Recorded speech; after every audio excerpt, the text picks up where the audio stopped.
It's no mystery that the Army, the military, has been struggling with recruitment, and they're going to need to find a solution sometime soon, right? Maybe in 2024, maybe in 2025. I don't know what the time frame is going to look like for them to find that solution. I have some thoughts of maybe some ways to improve it, but I feel like the things that the Army is doing currently is not going to improve that. Some of the things I've seen people saying to improve on this whole recruitment crisis is to go and get more awareness out there, get people to know more about the military, about the Army. And the problem with that is that the benefits are great, don't get me wrong, right? The medical, the education, all that stuff is great, but I don't think it's enough for the people that are growing up now to become the age to join the military. I don't think the current benefits are enticing enough for them to want to join.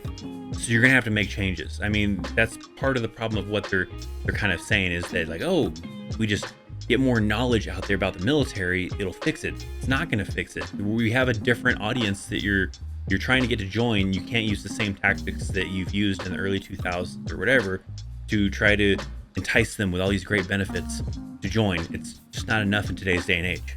That's some of the talks I've seen here. Like, here you have this article talking about more awareness critical to boosting Army recruiting. Look, benefits, they're great. They're great benefits, but I don't think that's what people want, right? It's just not going to be enough to get people to want to join with the way that the current civilian job market is. They've even been doing stuff like trying to increase the recruiting numbers, right? To get more recruiters into the military. They even had this whole crazy snafu, this whole problem here with the Army suddenly and chaotically told hundreds of soldiers they have to be recruiters immediately. Now, this was actually partly because they had some kind of issue where they needed more recruiters and they were losing a bunch of recruiters and they weren't paying attention to that. And then before they knew it, they're like, holy crap, we need to get a bunch of, recruiters ASAP because we're not going to have the amount that we're supposed to have. So then all these people came up on orders to have to go to, recruiting like in the next week or two. This was all during November of 2023 that this happened. And so people had to go and, just cancel a lot of plans and try to move during the holiday season and all sorts of other stuff, to go and fill these slots that the Army just suddenly needed to be able to fill. But I mean, even outside of that, I mean, they think that maybe if we have more recruiters to increase the presence, then that will help the recruiting problem. And it's not. It's like the whole kind of thing of if you have a car that's not selling very well, and your idea is that, well, we'll just increase the amount of salesmen that we have to bug people more. Well, the problem is if that person's not interested in that car in the first place, you having more salesmen is not going to make the problem go away and make people suddenly interested in that car. Same kind of concept applies here. You're not going to have suddenly people more interested and want to join the Army because there's more recruiters out there trying to get their attention. No, you're going to have to do something. You're going to have to, like in this example with the car, you have to make the car better. So in this case, you're going to have to make the military better. You're going to have to make the Army better for them to be more enticed to want to join. Even the current Sergeant Major of the Army, he was asked this question by Task and Purpose, where he was asking, what would be the solution to maybe solving the recruiting crisis? And he basically gives the answer of saying that we got to increase awareness, which I don't feel is correct. But I mean, check it out here. Here's the Sergeant Major of the Army talking about, how he thinks they need to go about solving that recruiting crisis. What's the biggest suggestion you have for solving the recruiting crisis? Ooh, getting the word out. How awesome it is to serve your nation. That to me is key. Tons of opportunities, but man, serving your country is awesome. I mean, sure, serving the country can be awesome, right? There's enticing benefits out there and stuff, but I'm sorry, it's just not enough with today's day and age. You have to solve the problem, right? There are a lot of problems that are kind of about where, there's a lot of things going on in, the news with the military, with the Army, that these young people are seeing, and it's probably turning them away from being interested in joining the military. We have all this stuff that happened when it was Fort Hood, now Fort Cavazos, but all these things that happen at Fort Hood, all the things that are happening at other installations where things are going on, and it's kind of turning people away. But even outside of that, I mean, the people that are at the age to be able to join the military now probably remember like their mom, their dad, their brother, their uncle, whoever, going off on these deployments for 6 months, for a year, for 15 months or whatever. And and what that was like on their family, what that stress was like of like, are they going to make it back? Are they going to be coming back? Maybe even seeing some of the wounds that people were receiving when they came back. Maybe either their father got injured, maybe a relative got injured when they returned from Iraq or Afghanistan. And they're remembering that trauma, maybe basically from when they were younger, and thinking to themselves, do I really want to go through that same thing? So that makes it a little bit tough, right? You have that whole image that they've seen of, family members being deployed, especially during that time frame of when they were younger, in the like 2005, 2004, somewhere around there, all the way up until probably about 2014, when you got a lot of deployments. I mean, they still have deployments, but not as rapid they had back then, and not as often as they had then. So they might have had family members that were in the military during that time frame, and seeing them deploy for a year, coming back for a little bit, and then deploying on another deployment for another year, and then coming back and then deploying again. And they probably have that negative taste in their mouth, the bad taste in their mouth about what it's like to be in the military, and be like, I don't want to live that lifestyle. So what do you have to do to counter that? Well, I mean, they kind of do sometimes some stuff with some, ways to incentivize, like when you join the reserves, the National Guard, to have, stabilization, to make it to where, hey, your first 2 years you won't deploy. And maybe they need to figure out a way to do that maybe on the active duty side too, to be able to do that, because it's a little hard to do that. I mean, occasionally you can do that when you re-enlist, to be able to get that stabilization and not have to worry about deploying for a year, 2 years, whatever. A little easier to do that on the reserve side because their deployment cycle isn't quite as crazy as like active duty is. But maybe they need to find something like that along those lines, to be like, hey, you're guaranteed that your first year, maybe first 2 years, you're not going to deploy. Maybe there has to be some kind of like, unless this, because obviously if there's some kind of major crisis, I mean, that's the job of the military. You gotta understand that that's what you're signing up for. But maybe for these like little training deployments, these other little things that are kind of going on, you're kind of guaranteeing them that, hey, this first year or two, unless it's a major conflict, you're going to be able to be good and not have to deploy on that. So that's a little tough one to kind of do, because there's training quotas, there's requirements to be able to do for, deployments and everything like that. But if possible, maybe something along those lines is something they can work in there. You also have to think about, like, what do millennials want, right? Like in this article here is talking about, like, the workforce, right? Loyalty, you have the bad taste in their mouth about hearing about the bad, leadership and toxic leaderships. They probably hear a lot about that, so that, needs to improve. It has to be able to have some like work-life balance. They may have that, that bad taste in their mouth, or that stories they've heard about how crazy hours you can work in the military, and that can't happen, right? There can be times where you work only a few hours and get cut loose for the day because there ain't crap going on. But then there's other times where you're stuck staying late for sometimes no reason too. But it's very wishy-washy. It's hard to tell what kind of situation you're going to get. You can end up working a lot of hours, a little bit of both, whatever the case is, and you don't really know. It's not guaranteed. So you end up kind of screwing up that work-life balance type of thing. The location, right, where you work. I mean, even applying that to the Army, right? They have kind of tried to combat that a little bit, where they're trying to allow people to pick their duty station, but it's kind of limited to what they can pick. But I mean, that's still a step in the right direction, I guess, with some stuff. But you also have to think about what are the problems that these young individuals are seeing, right? They have the competition of pay on the civilian side compared to the military side. And in my opinion, the military pay is decent. It's not horrible, it's not great, and it also depends on how you look at it, right? Especially if you're going on these combat deployments, then it's probably pretty low for you risking your life kind of a thing. But if you're not deploying to combat zones and you're just doing training, pay is decent. It's not amazing, right? But it's decent.